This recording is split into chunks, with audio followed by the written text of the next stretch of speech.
Hello, friends. Welcome to Evaluance Global's Financial Intelligence series. The key objective of our Financial Intelligence series is to help you to navigate your journey to achieve financial freedom over a period of time. The financial freedom is a function of financial understanding. Once your level of financial understanding is enhanced and you try to apply those understanding on a daily basis, it will translate into a financial intelligence.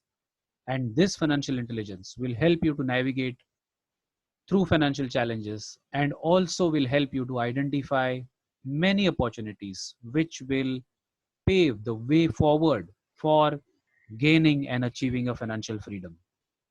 So, friends, today our topic is investing in gold. I am sure every individual and family will have some or other investments in gold. But then there is more than what meets the eye. One can explore various possibilities and options of dealing with gold.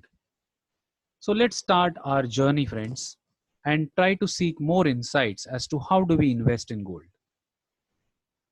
Now, as far as the financial intelligence series is concerned, a best way to learn with Evaluance Global is through this following these 7 pointers.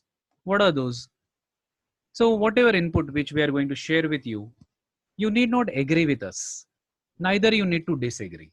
Definitely you will have your own point of view. So key objective is that whatever inputs which we are sharing with you, you can evaluate it very, very objectively and try to relate it to day-to-day business situations. You can discuss these inputs, what we are going to provide you today in this session, with your friends, relatives, well-wishers, advisors. And you try to apply these inputs to various opportunities which will come on your way. And over a period of time, learn from your own experience and also share the knowledge. So these 7 pointers are the best way to learn with Evaluance Global. So first of all, let me share with you a quick background and overview of why an individual or a family will invest in gold. First of all, it is a preferred investment in India by many individuals, and I'm sure in every family, every individual will have some amount of gold. Gold also offers a very high level of liquidity. So many times we can go through a crisis kind of a situation, and at that time, gold supports an alternate to cash. Over a period of time, gold has been successful in terms of adjusting its returns to inflation. Gold also has a significant amount of prestige and a charm value, and it is a friend in emergency needs. The only challenge with gold compared to any other type of investment is that gold cannot provide you a regular return. It does not give you periodic interest, but definitely it serves as a meaningful investment for anyone. So, what are the important criteria when any investor looks at investing in gold? Is it safe? Definitely, it is safe by itself. However, if it has to be protected from theft, then we need to keep gold or store gold somewhere else.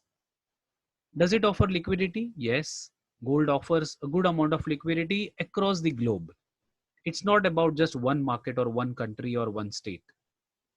And what are the type of returns which gold has provided over a period of time? So we need to look at all these three aspects, which is safety of investment, liquidity, that means ability of the investment to get converted into cash without losing value, and the ability to provide returns over a period of time. So those investors which do not like risks, or those who want to just take calculated risk, definitely there could be a good opportunity to at least start looking at gold as a viable investment option. So friends, let us look at what are the returns which gold has offered us over multiple time frames. Okay. So the first thing which I would like to highlight is over last 30 years, that is 3 decades.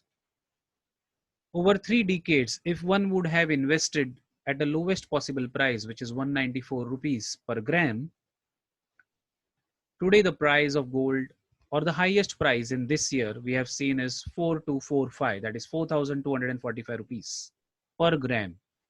Now that translates into 22 times of maximum possible return in last 30 years. If I convert this particular return into a simple to understand kind of a percentage, gold has been able to provide us 11% return if we look at a 30 years of a time frame. Okay. Now these returns are maximum possible returns. It all depends upon when an individual, at what time the individual has invested in gold. But these are maximum possible returns on an annual basis if we look at a 30-year kind of a time frame. Okay, so that's 11%. If I look at, let's say, not 30 years, slightly reduce the time frame to 20 years, which is 2 decades. Over last 2 decades, gold has provided returns of almost 11 times, and that translates into a 13% annual growth rate. Okay, so this is double digit, definitely better than fixed deposits or any other type of investments, which is only capable of giving single digit.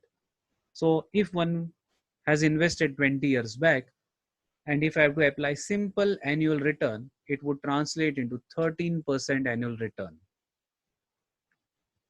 Now let's look at just 15 years. Okay. In 15 years, gold has increased by 7 times. So if one would have invested or purchased gold at 583 rupees per gram, it has translated into 4,245 rupees today per gram. And this translates into 14%, 14% of annual growth rate. Now these are all maximum possible returns, assuming that one has invested at the lowest possible price during the period, and of course one is able to sell at the highest possible price during a given period. Always it will not be possible to enter into a particular investment at the lowest price, so we should look at lowest possible region or the highest possible region for exit. Let's look at last decade itself, just last 10 years. In last 10 years, gold has increased by 2.5 times, which translates into 9% return per annum. Let's reduce the time frame further. Okay, let's look at just 5 years. In last 5 years, gold has almost doubled, which is 2 times. That translates into 14% annual growth rate. Let's look at just last 2 years. In last 2 years, gold has increased by 1.6 times, which is closer to 2 times.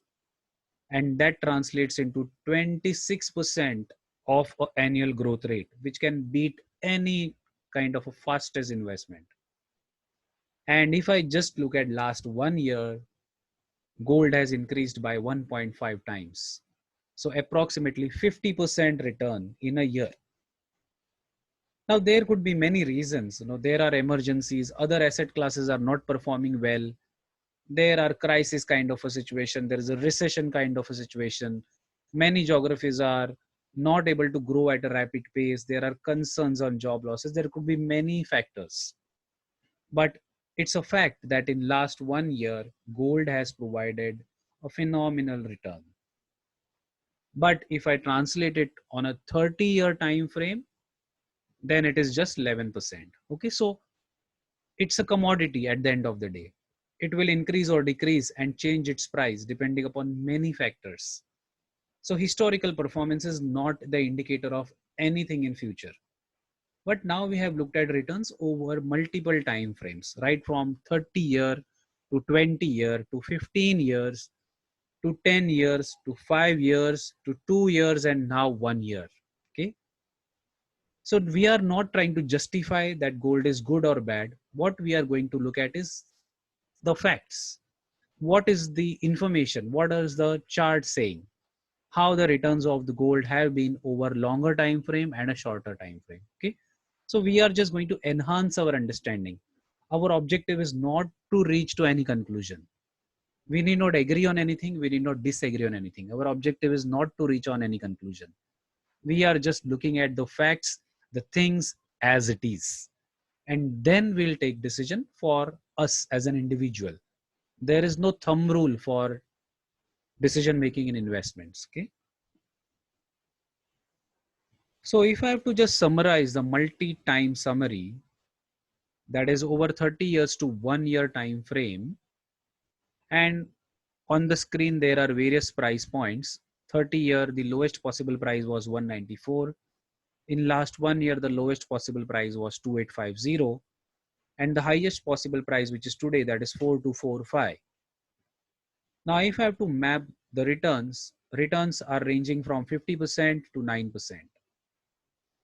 Now, let's just take the lowest return. We are not going by 50%. We need not look at 26, neither 14 or 13 or 11, whatever it is. Just look at the lowest possible return, which is 9%. 9% in last 10 years. So the return has been proximate to almost double digit, which is 10%. So over a period of time, gold has been able to provide us return which are slightly better than fixed deposit as the thing stands today. Okay. 20 years back, 30 years back, definitely maybe the interest rates could have been better. But as the things stand today, 9% return in last 10 years, year on year, is definitely a good return for a risk averse investor. Okay. We cannot compare these investments with stock market, equity, or high end derivatives. We are just looking at what kind of returns gold is providing. No need to draw up any comparison. So over multiple time frames, what we are seeing is gold has given a phenomenal return in last 1 year, but there could be many factors which are contributing to this return. Okay. And over 30 years, gold has been able to generate 11% return. And friends, these are maximum possible returns. Okay. So the timing at which one would buy and sell, that would be different for different individuals. So now let us explore various type of methods of investing in gold. A traditional way of investing in gold is buying physical gold. Okay, in a form of bars or coins or biscuits or jewelry. There is another type which Government of India has been promoting through Reserve Bank of India, which is investing in sovereign gold bonds. When I'm saying sovereign, it means that it is backed up by the Government of India. So there is a security involved. Then there are gold exchange traded funds, which is commonly referred to as ETFs. And then there are gold funds as well. So an investor, while investing in gold, can choose multiple methods depending upon their needs, their objectives, their financial plan, and the way they want to allocate various assets to different types of investments. There is no one way through which an investor can create wealth. So the objective of this series, Financial Intelligence series, and looking at gold is just to understand the nitty-gritties of investing in gold, not to reach to any conclusion. We are not issuing any advisory, any recommendation here. We just want to bring a perspective, throw a light on many aspects which are related to gold. You are free to take your own decision. So physical gold. As far as physical gold is concerned, there is no need to have any bank account or a demat account. However, the question will be where to keep this gold. So it can be stored safely at home, or many people also store this gold in bank lockers. Gold can be purchased in a way of gold bars, coins, or biscuits. And it is most suitable for traditional investors who value physical possession of the gold and who really feel happy when they see gold close to them. So if one wants to have access to gold, physical gold, then physical gold would be a best choice. And physical gold, because of its ability to store a good value, it can be of a great use in terms of emergency. And it is accessible to any type of investor. There is no specific education, expertise, or a qualification which is required. Only thing is, if it is in a form of jewelry, then while selling, there can be certain deduction towards making charges. And if you are holding a gold bar or a biscuit or a coin, which is of a 99.5 or a higher purity, then it can be converted into jewelry with minimal amount of loss. So physical gold has all these qualities. Now we'll move to exchange traded funds. So what do exchange traded funds do? So when we give our money to these funds, they invest in physical gold of 99.5% purity, so that when the price increases or decreases, the value of our investment also will increase or decrease. The units are available in 1 gram or any other which is equivalent to physical gold. Only thing is there are asset management fees and brokerage fees which are applicable when you are buying exchange traded funds. Many funds are regularly traded and it is very easy to sell exchange traded fund units in the market. And if you want to be a trader and take benefit of the increase or decrease or fluctuation in the gold prices, then you can use ETFs for medium term or longer term trading. Only thing is gold prices may not fluctuate always on a daily basis like as it is happening in the equity market. But however, some amount of wealth can be allocated and one can possibly explore this kind of asset for even generating trading profits. The duration of the trading will not be of course day, it can be slightly longer, which is like week or multiple weeks or few months. Only challenge in exchange traded funds is there is no SIP route which is possible. So you have to buy in terms of grams every time. And you can also convert these units into physical gold if you wish to. There are some restrictions and the minimum quantity which is required to be converted, but that is if you wish to convert that. Now we look at gold fund. What gold fund does? When we give money to gold fund, they invest not directly in gold. They invest in gold ETFs and ETFs invest in physical gold. Because it's a fund like a mutual fund, in this case SIP route is possible. As you can buy every month gold ETFs, you can give money to the fund and fund will buy ETFs on your behalf. So one can invest a certain amount on a particular month. Now, what is the difference between ETF and a fund? Now, today the price of gold, let's say for 10 grams is 40,000 or 42,000. Now you want to invest only 10,000. Then maybe you can buy 2 grams. But the multiple has to be in terms of grams. But suppose if you want to invest 6,000, then buying ETF will not be possible because one unit will cost 4,200. What will do with the balance? But you can park 6,000 in a gold fund and gold fund will consolidate all the amount and try to buy ETFs on behalf of investors. So that's why there is a flexibility in terms of amount which is available in gold fund compared to the gold exchange traded funds. Because in exchange traded funds, there could be a limitation of 1 gram as a minimum quantity. And in funds, similar to mutual funds, there are units and net asset value is published. Now we look at a very important investment, which is sovereign gold bonds. These bonds are many times in a year offered by Government of India. Currently also there is a scheme which is on. Usually a discount is offered. So if you are seeing in the picture, the issue period is May 11 to May 15th. So the scheme is still available for any investor and the price is mentioned as 4590 minus 50 rupees. So there is a 50 rupees discount per gram which is offered under gold bonds. So in this, you are not purchasing physical gold, you are purchasing bonds. It's a security of the government and 2.5% of an interest rate is applicable, which is normally payable on a half yearly basis. And if the prices of gold increase, your value of the bond will also increase because this money is invested into physical gold by the Government of India, of course by Reserve Bank of India on behalf of the government. And these bonds are also tradable on exchange. So if the price of gold increases, you can sell these bonds and generate a trading profit.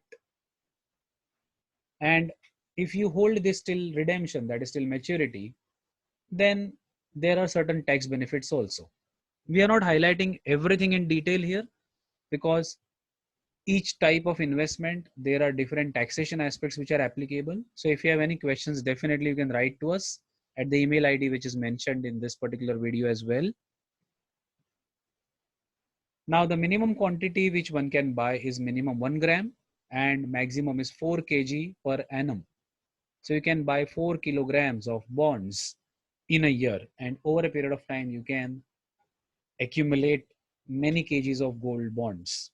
Only challenge is that when the redemption time occurs, if the price of gold is not favorable, that means if the prices of the gold are low, then the earning will be only the interest income and there is a possibility of loss as well. But a good side is that when the prices of gold are increasing, you can always sell those bonds and come out of it and generate trading profit. So friends, these are the various ways through which we have discussed as to how to invest in gold, and an attempt is to explore various possibilities and investment options and methods.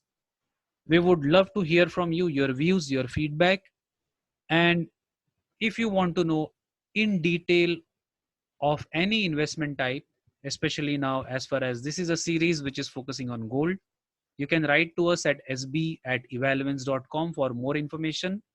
And you can also visit our website www.evaluanceglobal.com. So thanks for patiently listening to us, and we'll share with you further insights into the financial world in our financial intelligence series. Thank you very much. And looking forward to see you soon in our next session of financial intelligence series. Thank you, friends.